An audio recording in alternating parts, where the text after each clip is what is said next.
पढ़ेंगे पाठ 1। हमारा नाम है गिरिराज हिमालय। ज्ञान की बात। हिमालय पर्वतों का राजा है।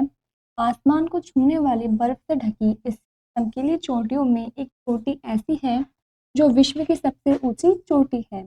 यह विशाल पर्वत भारत के मुकुट और प्रहरी के तौर पर भी जाना जाता है। आइए इस पाठ में हिमालय की महिमा पढ़ें। यह है भारत का शुभ्र मुकुट, यह है भारत का उच्च भाग। सामने अचल जो खड़ा हुआ, हिमगिरी विशाल, गिरिवर विशाल। इस पंक्ति में कवि हमें समझाना चाहते हैं कि भारत का काफ़ी शुभ्र मुकुट है, जो भारत के उच्च भाग पर भी है, ऊंचाई पर है, जो उसकी चोटी है वो काफ़ी ऊंची भी है और ये सीधा हमारे ही है।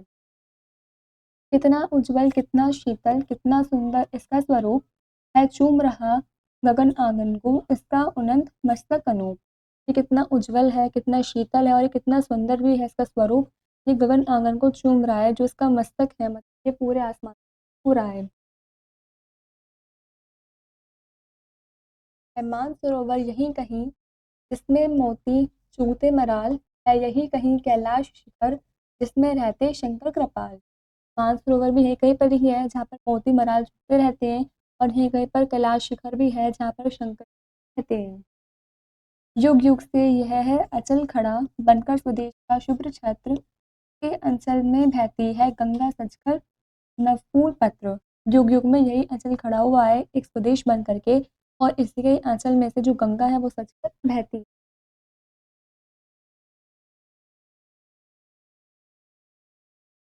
इस जगती में जितने गिरी हैं, सब झुक करते इसको प्रणाम। गिरिराज यही, नगराज यही, जननी का गौरव गर्व था।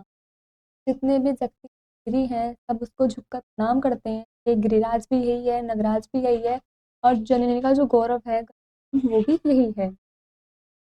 इस पर हमारा भारत है, उस पार चीन जापान देश, मध्यस्थता है दोनों में, एशिया खंड का यह नगेश।